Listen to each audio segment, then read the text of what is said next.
Dear friends, good evening to each and every one of you. We are about to begin our 8th lecture. I gave today's lecture the title Factor F. What is the significance of Factor F? I have been informed that certain individuals who are colleagues within the company refer to them in that manner. Friends, I kindly request that you please turn off the sound and ensure that it is muted. Something I throws. Let's do it once more for the purpose of documenting it and ensuring accuracy in the record. Friends, today is the 8th lecture of the DAO DODO series. And today I gave this lecture the name Factor F. In actuality, why did I choose that name? There is a phrase, a joke in our company, that when, as if such things happen, when I come somewhere or somehow influence, some processes unfold, it happens for various reasons. This is of utmost importance. It is known as factor F, a sudden factor that has a significant impact. On this day, I feel compelled to share my personal insights and delve into the profound journey of self-reflection that has shaped my perspective and growth. I will provide an explanation for why I believe this will be valuable. Here is a bit more information regarding factor F. I hold the belief that the phrase Fedor said so, or when I'm not in the company, Elena said so, should be strictly prohibited within our organization. This is because such statements present unverifiable arguments that cannot be supported or debated, given the fact that there is no presence of individuals named Fedor, Elena, or Andrei in our company. It is important for my colleagues to know that I have a strong dislike for this phrase and firmly stand against its usage. There are arguments that Fyodor, Alyona, Andrei, and these arguments are either accepted by you or not accepted, but it is not possible to simply refer to a person because it is already indisputable. It is difficult to argue with that. Therefore, friends, let's fix it. Let it stay with us for years in this lecture that you can't speak like that, you can't think like that either. There exist arguments, the absence of words from an individual. As a result, on this day, I have a desire to engage in personal reflection. Our company has made significant progress, starting from nothing and gradually reaching a point of great achievement. There is a phrase about creating businesses, about venture business, when something is created out of nothing. And this transition from 0 to 1 perhaps is arguably one of the most difficult and challenging experiences. And a substantial number of companies commence to a specific middle stage, attain a significantly lower level of success, and only a limited few manage to advance to a higher league. This conversion is of immense magnitude.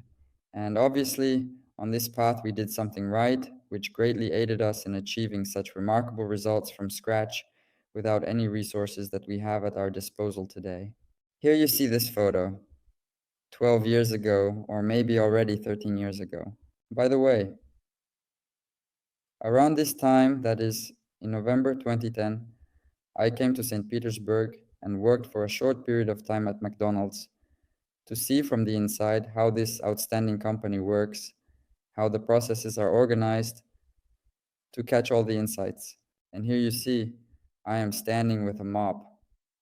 And throughout these 13 years, I have made significant progress with the company. And today I wanted to reflect on the instrumental role my personal strengths have played in helping us achieve the remarkable success we have experienced.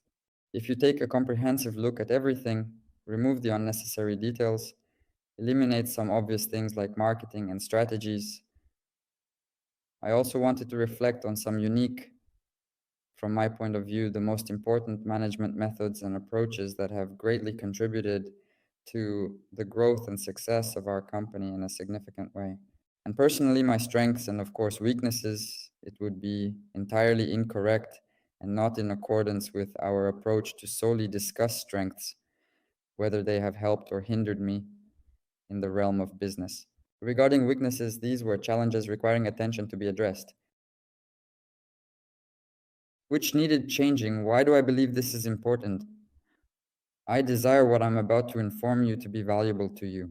This is indeed the outcome of such contemplations. I attempted to emphasize the most significant aspects from my perspective. Maybe someone on the side who has been working closely with me for a long time has been collaborating extensively. There will be an alternative perspective But currently, I do not assert to be impartial. I desire to express my personal viewpoint. One crucial disclaimer is that not all methods are equally valuable, as individuals are all unique and diverse. It is not possible to have a role model that can cater to the needs and preferences of every person.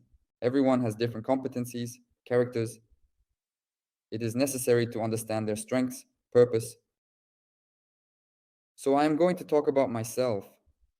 Perhaps there will be certain moments that are universal, while others will be more individual and unique to me. I will begin with the strong points. When I contemplated what assisted us in attaining the outcome, I prioritized this aspect, this characteristic in the foremost position. I referred to him in that manner. Do not agree to the negative response. This is a highly philosophical expression. Generally, the world, the reality surrounding us, it possesses a certain degree of resistance. We are unable to accomplish all our desires because there are always various restrictions and circumstances that constantly surround us and limit our actions. However, my approach has consistently been to not instantly embrace the term impossible, even if it appears that the undertaking, some dream seems insurmountable and unattainable at first glance. I never truly wanted to accept it, and I always believed that a solution could be discovered.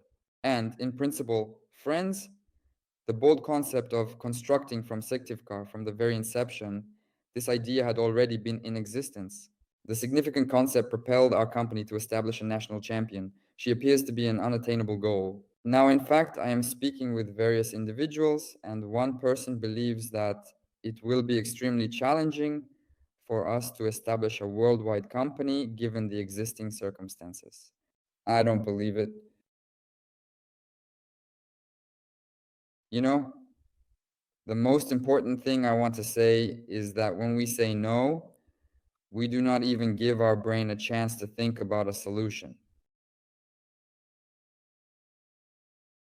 We promptly deactivate this creative brain activity, acknowledging that there is no other option available to us at this time. And this approach, I would prefer for him to remain employed at our company. He is involved in working not only on a few significant things, but also on a wide range of tasks and projects, which can vary from completely ordinary to those of varying complexity and scale. Each of us has a different scale.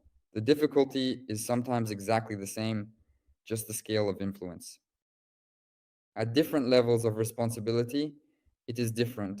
And it may be that in order to sign a cool room, they may answer no, but at the same time, you will find a way to solve this problem creatively without violating any principles or compromising the integrity of the process. I always believe that it is possible to find a solution, and I will honestly say that sometimes I looked like an idiot, as strange as it may sound, because sometimes I set some incredible goals, or when I always openly wrote in my blog that we will achieve some incredible goals, of course, at that moment, probably. For many, I looked a little crazy. On certain occasions, the act of rejecting resistance to reality and the word no manifested itself in this particular way. At this moment, I desire to share with you an excerpt from one of my all-time favorite books. I'm gonna take this fucking thing, I'm gonna put it through the window, and me and my buddy Cheswick are gonna go out through the hall, downtown, sit down in a bar, wet our whistles, and watch the ball game. And that's the bet. Now, does anybody want any of it? Huh? You're gonna lift that thing? Yeah, that's right. I'll bet a buck. Tabor, $1. I bet a dime. Mac, you can't lift that thing. Anybody else want any of it? Hard on? I'll bet $25. $25. Hard on. Mac, no, nobody could ever lift that thing. Get out of my way, son. You're using my oxygen, you know what I mean?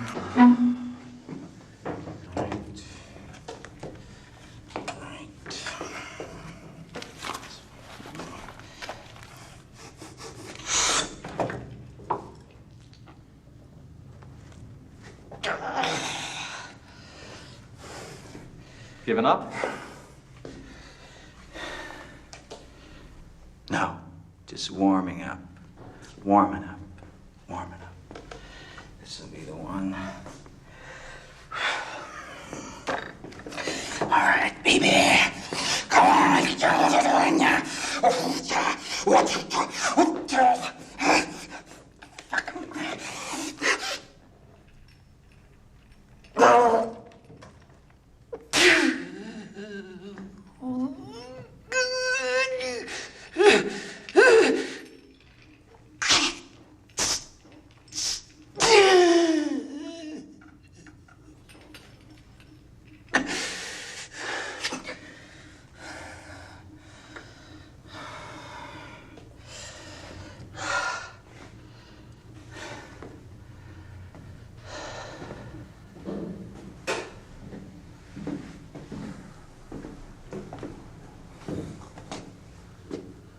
But I tried, didn't I? God damn it. At least I did that.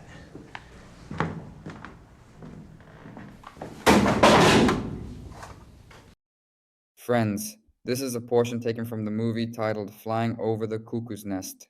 And I will honestly state that there were probably quite a few instances in which this unwillingness to say no led to similar situations occurring, thereby highlighting the impact of not setting boundaries. However, even in the event that it did not work out, it provided substantial knowledge and experience. I am currently showing you a screenshot from my blog, which is from the time when I was still working in the book business. This is a post from 2008 when we set a big goal to sell, to achieve a certain level of sales in stores, but we did not achieve this goal. And many people wrote to me in the comments that you failed to accomplish it and were disappointed with the outcome. But we tried. And just the movement towards this goal, the search for solutions, here the question is not only about efforts, but also about creative search. It definitely gave a lot. Hence, even in the event that something does not work out, efforts unquestionably contribute to personal growth and progress in one's endeavors. However, simultaneously, this approach frequently did not yield favorable results, and I am certain that if it were not for this approach, Dodo would not currently exist. And very important, the component of all this is optimism. I will probably say that I am an optimist by nature, and in general, I think that people can be divided into two types. Someone is curious about why we can succeed when there is an idea. Someone is curious about why we can fail. Actually, I'll discuss it later. It's great when these individuals collaborate, but still, people who ponder why it can function propel the business. And individuals who consider why it might not work, they take steps to ensure that the initial people do not undermine this business. Moreover, I will also delve into the issue of excessive optimism later today in the dedicated section that focuses on its weak spots and potential drawbacks in greater detail. Second quality. Today, I am once again talking about such basic things, the most important ones. In my opinion, it is such a habit to always look for the reasons behind everything that happens, but we often limit our search to within ourselves. We can always find reasons and circumstances, explain rationally why something didn't work out for us, why we didn't achieve a result, success. This may explain to us, make us somehow calmer, but at the same time, it does not allow us to become better. Because when we search for the cause within ourselves, we experience personal growth. What could I have done better? What could I have done differently? And with such thinking, any situation becomes a lesson, knowledge, experience. And I will provide you with a concise account of how I came to be in a state of bankruptcy. Many already, not all, probably know that I was involved in the book business. Maybe everyone knows. By the way, it was interesting. And this business ended up being unsuccessful. I was nearly bankrupt when I departed from the book industry. I was indebted to the banks, I was indebted to friends, and I was indebted to investors. All this occurred for one of the reasons. In the years 2008, 2009, a crisis in the banking sector happened. Before that, there were extremely affordable, easy loans. I actually got into debt as I was developing at a very fast pace. All of these incidents resulted in a chain of events that ultimately led to a crisis, essentially leading to financial ruin. In principle, reasons could be found externally. You can say we have an incorrect state, incorrect banks, and an incorrect global environment. But of course, it wouldn't have developed me. And at that moment, the phrase of Nietzsche, a philosopher, helped me, that what doesn't kill you makes you stronger, because when you go through difficult situations, they definitely strengthen you. And here I want to make a generalization, stating that having an open mind, being willing to constantly analyze circumstances, accept criticism, and learn from mistakes, enables you to acquire knowledge. This open mind is a valuable asset for personal growth and development. This is the primary factor of capability. It is the capability to cultivate. And when the business expands, when the company expands, the capacity to develop is typically the primary quality, because the utmost important thing is to stay abreast of the development of the business. And I want to say that this acceptance of criticism, searching for reasons within oneself, is constantly a struggle with one's ego. Due to the desire of our ego to assert that I am skilled, it perceives the world as inferior or inadequate in comparison. And always look for reasons within yourself, even in any situation when it seems something does not depend on you, but in fact, everything always depends on us. Based on all of this, it can be inferred that this might even be considered unjust. Our inherent inclination is towards seeking fairness and equality. Our intention is to find a person who can act in an unfair manner. However, it is important to note that the notion of justice, as commonly understood, does not exist in this context. When you analyze your behavior, when you think about what you could fix so that this situation doesn't happen, it's more effective in the end. Hence, my experience in business has led me to consistently strive to improve and enhance this quality. Our openness is a consequence of this approach, because openness in principle would not have emerged without readiness for this constant feedback, for acceptance, which is an essential component of our philosophy. Accept other opinions, criticism, and openness undoubtedly influence the development of these qualities in general. Once again, such a culture even in the company. I believe that we have it in the company, undoubtedly. Because when you are open, you basically can't hide anything. You must always engage in reflection. You must acknowledge and learn from your mistakes. Third, this is hard booking. Look, entrepreneurs frequently inquire of me at different business gatherings, what is the secret of success? And it's incredible that individuals consistently search for extremely simple, crafty methods to attain extraordinary outcomes. However, the reality is that it is entirely impossible to achieve any significant results without the contribution and involvement of labor in the process of accomplishing goals. And if you take a look at all of the outstanding companies, all of the outstanding results, labor has always been at the core and played a crucial role. And now I have brought this already iconic slide of our partner Vladimir Goretsky, who emerged at one of the initial congresses and stated that the key to success is to work diligently. And while preparing for this lecture, I accidentally searched for Volodya's slide and found my post on VKontakte from 2013, where I happened to have arrived at our partner's pizzeria in Chelyabinsk. One of the first pizzerias, results were very bad. I came across partners saying the business isn't working, nothing works out, nothing takes off, while understanding they're simply not ready to work hard. Hence, buddies, it's impracticable to go from nothing to something without substantial exertions. In general, it is a fundamental law of dialectics that quantity gradually transforms into quality, indicating the inherent connection and progression between the two aspects of phenomena. I remember once in a discussion with our internal team, I wrote a phrase in Slack that You can't conquer the world by working from 9 to 6. And it's true, because while working from 9 to 6 and wanting to conquer the world, you must understand that someone is conquering the world and working not from 9 to 6 at the same time. But here's the question. I am not at all advocating dying at work, how not to die at work at the same time. You know, I used to be extremely active on Instagram. I would share every single thing that happens to me on that platform. I often posted photos of weekends from work, from the office.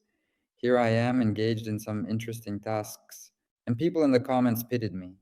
Here is Fedor, poor guy, you are dying at work. For what purpose? And I had such a reaction, gentlemen, do not pity me.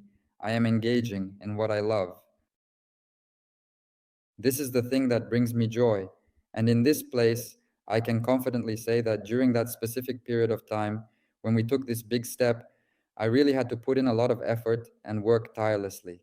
And here, it is crucial to grasp the essence of my role within the company, not everyone within the company probably, to be more precise, from a variety of different roles.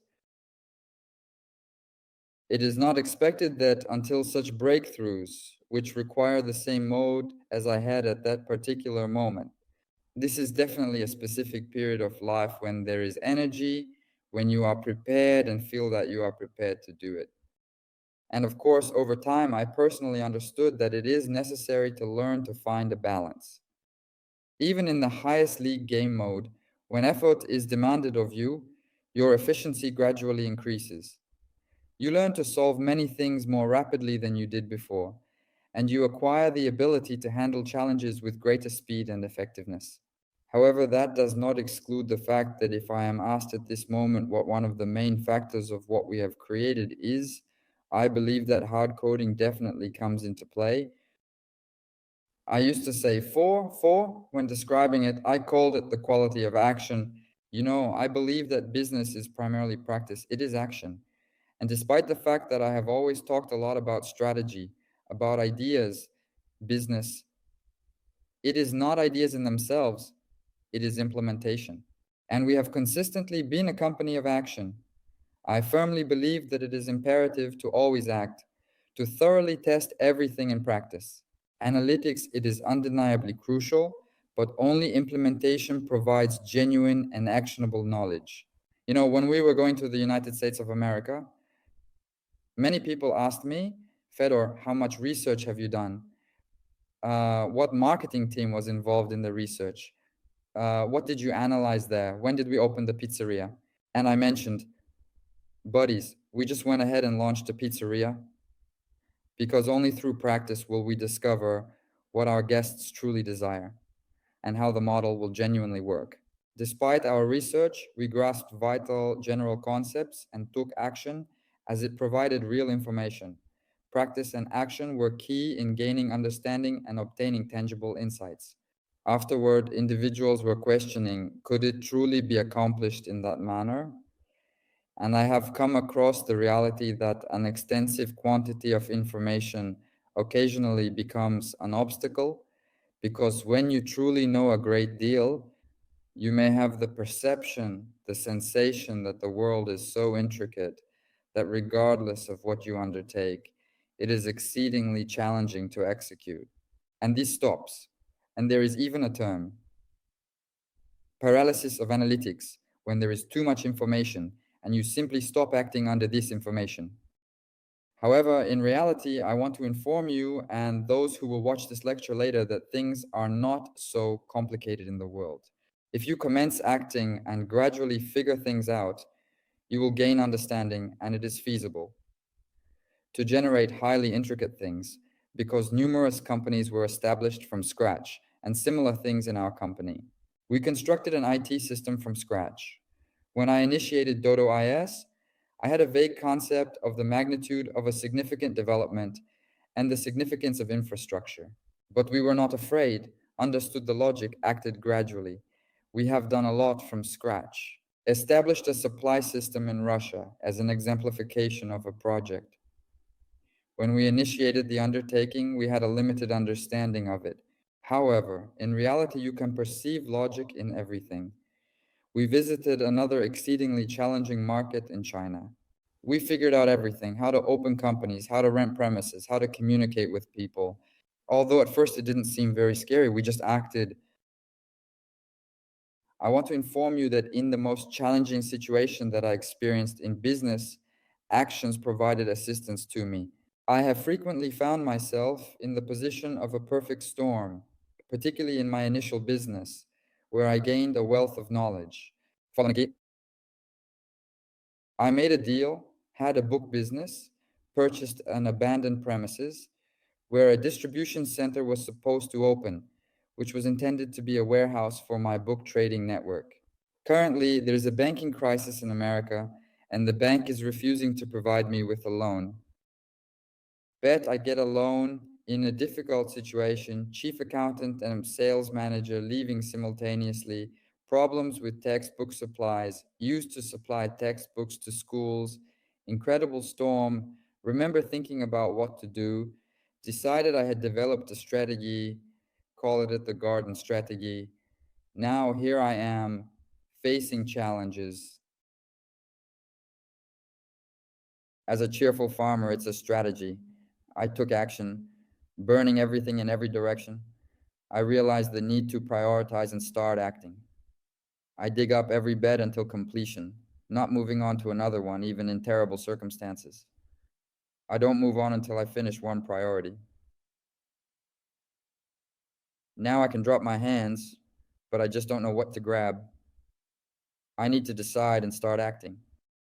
And this was a total kind of chaos. You could easily fall into a state of managerial depression in that place. But when you start doing, you start seeing the result. The result starts motivating you. You go with this motivation to do another task. People see that something is being done, worked on, and the company starts moving. And from this, well, there, the most difficult situation in business. If you're interested, read about it in detail on my personal blog, The Power of the Mind. We went out. As you can see, we opened, then we already redesigned the concept. Instead of a regular warehouse, I made a cash and carry store, which was both a warehouse and a store where you could buy Constovar at low prices. See what a fuss there was before September 1st. At the same time, everything looks very inexpensive. Saved on everything, no money for equipment. In the end, this approach could have given up, but actions helped. No funds, yet resourcefulness prevailed and made a difference.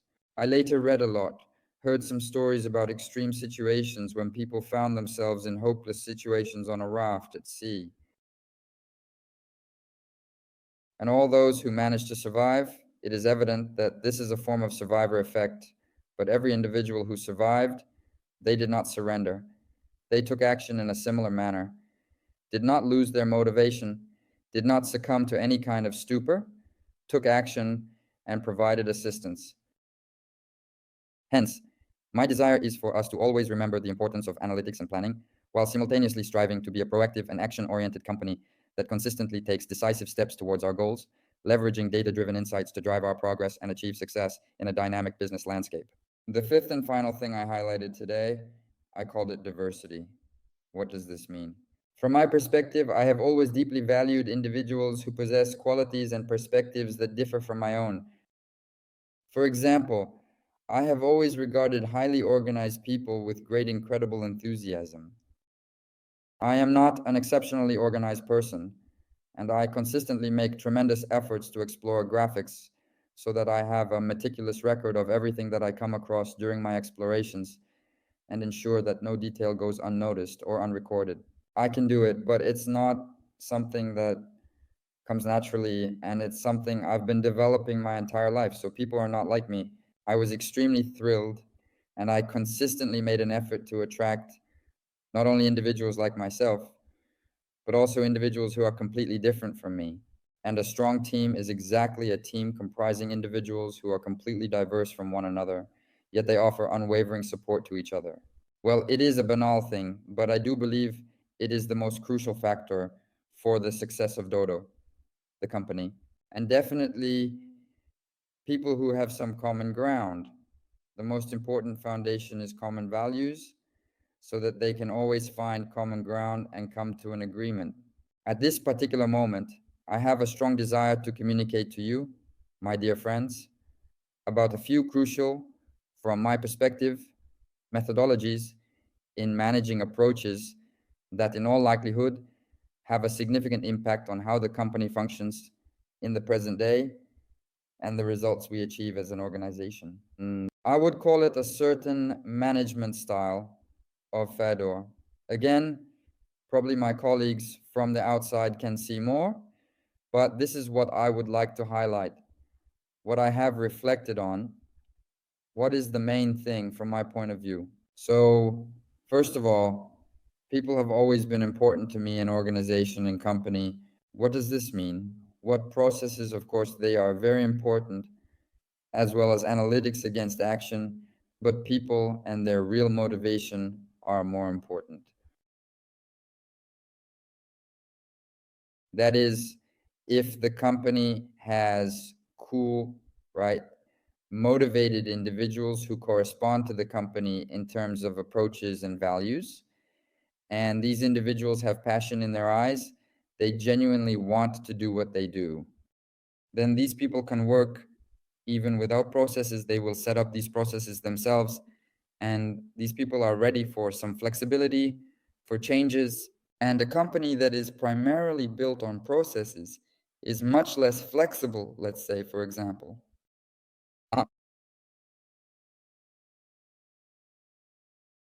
She will be unable to adjust if there has been any alteration or modification in the situation or conditions. If the processes are incorrect, let's say they are outdated in something, then even highly motivated individuals can be ineffective in their efforts. But once more, when there are motivated individuals who approach the company naturally with processes that are superior to those without processes. Simply, if necessary, these processes can be rebuilt. Therefore, enthusiasm and burning eyes have always been very important to me. And you know what I am. I genuinely have a deep admiration for Matsushito, the successful and innovative Japanese entrepreneur. He possesses a tiny book named Principles of Success, which was presented to every single one of our partners in a certain year. Matsushito has a great passion for writing about enthusiasm. He loves to share a funny quote that emphasizes the importance of enthusiasm, stating that the probability of success for people who lack enthusiasm is only 1%. Here is the opinion of Konosuke Matsushita. Look, growth, a rapidly expanding company, it is heavily reliant on individuals, and the company's growth is synonymous with the growth of its people. If the company ceases to progress, the business will consistently advance, reaching new levels and undertaking new tasks. However, if individuals fail to continue growing within the company, a problem will arise. We will gradually decelerate, impeding the company's ability to sustain development in principle. For me, management was a constant type of joint coaching, which means it involved ongoing guidance and support. That is, it is constantly the development of people, the development of their thinking, independence, and organization of processes. The objective is to foster independence, cultivate individuals, as everything hinges on the capabilities and contributions of people. Principles of trust, transfer of real responsibility, possibility of making mistakes are truly incredible tools for growth, because only through mistakes, through a sense of responsibility, people really grow.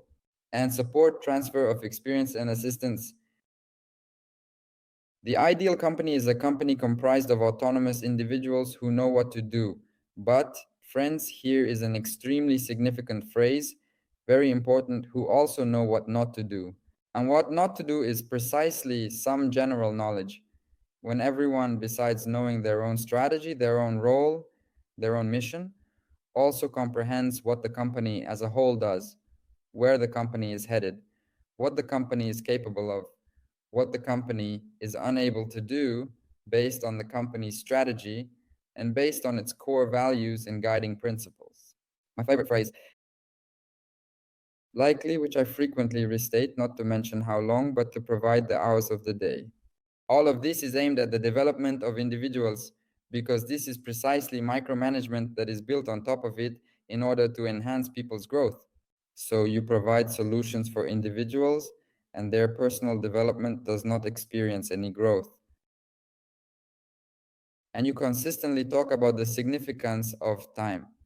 However, by affording the opportunity to make mistakes, explaining and implementing systemic solutions, you gain additional hours and individuals gradually initiate their own work, ultimately evolving into independent contributors who operate within a unified field of collaboration. I embarked on a trip in the preceding year to Magadan, even in the year preceding the year before last to Magadan. Amazing pizzeria with the highest revenue in our network. There are more than 20 million rubles. And there, a pair of exceptional entrepreneurs, Nikita and Victoria, who are both talented and successful in their endeavors. They faced an issue. I just recalled this interview. They had a problem in the kitchen. They couldn't leave because everything depended on them. People lacked independence. The business was constantly growing and expanding. Everything was falling apart because they were meant to have control over everything in the company. And at some point, they altered their approach, i.e., there was simply a moment when they needed to either change something or give up the business because it simply took up all the resources. And they completely changed their approach. They started developing people, giving them the opportunity to make mistakes and accepting the mistakes that occurred. And individuals astonishingly started to experience growth. And they made a shift in their approach from directive management to coaching. And in fact, all this led to the fact that people grew up. At the same time, there is a system, there is transparency, there are goals. When I arrived in Magadan, I was surprised that the pizzeria had a revenue of over 20 million, operates autonomously. Furthermore, there exist self-assured managers who possess the ability to effectively manage themselves in a confident manner. This is a wonderful example of such an approach, and it's very cool that this approach, the overall philosophy of doing business and management approaches, are spreading to our entire expansive ecosystem of DODO and partner communities. The second matter I wanted to discuss is in relation to different management approaches and strategies that we employ. Undoubtedly, the primary feature that permeates the entire DODO, the whole DODO company, our entire business, is our unwavering love for challenges and our relentless pursuit of overcoming them. In all likelihood, the primary and most crucial component that fuels motivation in DODO is an inspiring and challenging task or objective. I have always had high expectations of my colleagues and teams, anticipating their desire to constantly strive for improvement each day. I believe in setting goals that not only inspire development, but also encourage innovation and a sense of accomplishment. It's amazing to see how much we have grown and evolved together. And of course, I employed openness in this context, but I utilized openness as a tool in a more objective manner due to the fact that public goals, public promises, and just metrics were always cherished by us and regularly shared, published, and even displayed in the office. We encountered instances where we performed inadequately, experienced market losses in certain areas, and subsequently reestablished our objectives publicly by placing them along with our results in the office. The daily fluctuations served as inspiration for us to enhance and improve our work, constantly motivating us to strive for better performance and achieve our goals. It truly worked. And openness is such a powerful tool that does not give us an opportunity to work poorly at all, because it consistently drives and motivates us. And I strongly encourage every person in our team to embrace and utilize the power of openness, as it leads to inspiring challenges and fosters continuous growth and improvement. Indeed, this is a cool tool because I will say from my experience that the business unit I have been leading since 2006 has inspired me. Since 2006, he's been inspiring me like crazy. But I was an entrepreneur. I was fully responsible for the business. But when I told people that I set such goals and said that I would show you the revenue, it made me very much and look for solutions. And inspired, including recognizing mistakes. And this is already from another part. Hence, openness as a management tool, I strongly urge us not to forget it and to make full use of it as a truly great tool for effective management and achieving our goals. Now, buddies, I'm gonna disclose my weaknesses. Moreover, there's a cool element of the exercise I selected to reflect upon. Maybe there will be something that resonates with you, something of value that proves to be valuable in your journey. And how did I engage in battle with them, confronting these weaknesses or dark sides? I will say that as a manager, as an entrepreneur, I have sometimes been very emotional. I would like to emphasize that emotionality is comparable to any strong side, as it entails both a weak side and a dark side that should not be overlooked or underestimated. And the emotionality that allows gives the opportunity to sincerely inspire people with an idea, a project. The nature of our work involves both the bright and dark sides, as it has the power to shape a person's future in either a positive or negative way, potentially causing harm or offense. And I will say this, that all the time when I am engaged in business, I struggle with this inner side, and maybe even colleagues who work closely with me can still feel it, despite my best efforts to conceal it. However, I must emphasize that if there is an opportunity for me to take action in a certain place, I am consistently prepared to offer a genuine apology and express my emotions regarding the ongoing task at hand. The second dark side is impatience. I am an extremely impatient person, and this is also a positive aspect that adds value to my character. This is the driver of the company because we desire to do everything more quickly, to take action more rapidly. Incorporating this can result in errors and actions that may not be well considered. And here, of course, you must learn to stay calm at specific moments, giving yourself a chance to think and reflect before taking action. And obviously, here is a team that balances, definitely brings immense value in balancing this dark side. Upon reflection, I came to the realization that I had encountered several instances where, with genuine intentions of promoting a positive future, there were instances of unclear expectations being formed with individuals, which could potentially lead to miscommunication thereafter. This is also what I am working on, to communicate very clearly and unambiguously, because it is of utmost importance for me to fulfill all the obligations that were assigned to me, including rectifying all the fundamental aspects. I've already had a conversation about disorganization today. I am inherently a person who lacks organization, but I have a deep appreciation for the system. I enjoy devising systems, optimizing efficiency, but find it challenging to maintain them in the long term. Here I would like to mention the following. Look, it is not a valid excuse that a person has a tendency for natural disorganization, and a significant number of entrepreneurs have similar characteristics, and this is truly not a valid excuse or justification for their actions or lack thereof in any shape or form. In general, it's crucial to learn how to enhance your areas of weakness. Therefore, there were moments when I needed to engage in operational business, oversee a substantial amount of metrics on a daily basis. I realized that if I didn't take care of it, the business would grind to a halt, so I simply took charge and handled it. It pumped me up and gave me a lot of motivation, leaving me feeling super inspired and ready to tackle anything that comes my way. My strong side is trust, some inherent trust in people.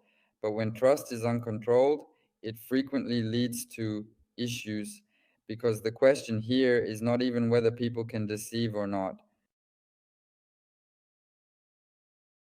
By default, I have a firm belief that we do not engage in any form of collaboration with individuals who possess the ability to deceive.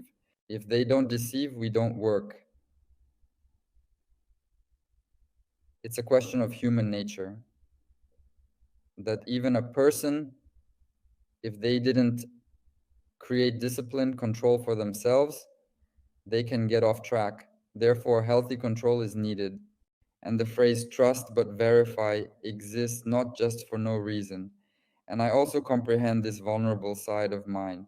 Thus, it is of utmost importance to me that our company possesses individuals capable of delivering exceptionally high quality regular management, ensuring the fulfillment of all the agreements that we have collectively agreed upon. Due to its significance, even if you have an inherent trust in individuals, it remains crucial to be cautious. Here is my reflection. I sincerely hope that something I shared in this reflection was valuable and beneficial to you.